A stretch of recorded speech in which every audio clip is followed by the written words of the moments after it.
Search करें अवामी news. मुल्क भर की ताज़ा तरीन खबरों से बाखबर रहने के लिए सब्सक्राइब करें हमारे चैनल को और बेल आइकन ज़रूर दबाएं।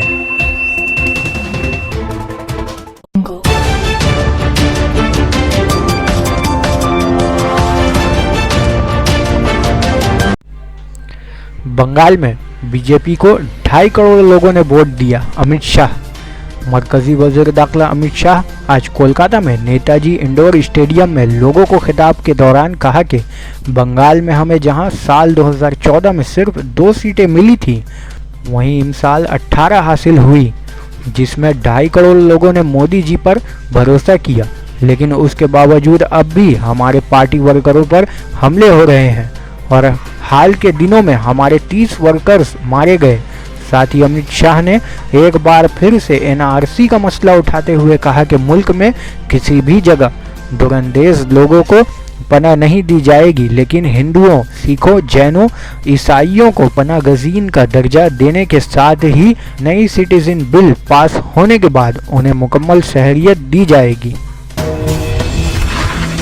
राजनीतिक स्थिति देखिए कि हम 2014 में 2 सीटें प्राप्त करे थे, आज 18 सीटें प्राप्त करे हैं।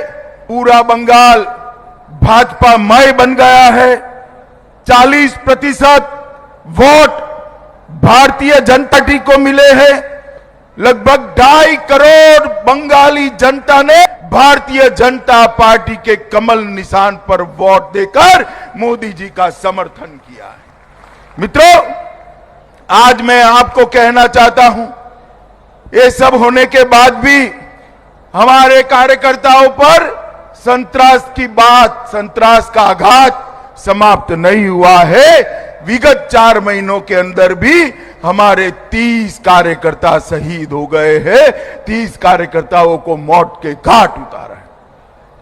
मैं आप सबको इतना ही आश्वासन देना चाहता हूं, हमारे कार्यकारी अध्यक्ष नड्डा जी अभी उनका तर्पण करने गए हैं, कर गए हैं। मैं आपको विश्वास दिलाना चाहता हूं कि आने वाले चुनाव में हमारे कार्यकर्ता का लहू जो बहा है वो रंग लाएगा और यहां पर पूर्ण बहुमत की भारतीय जनता पार्टी की सरकार बनने के लिए हर कार्यकर्ता कटिबद्ध होगा।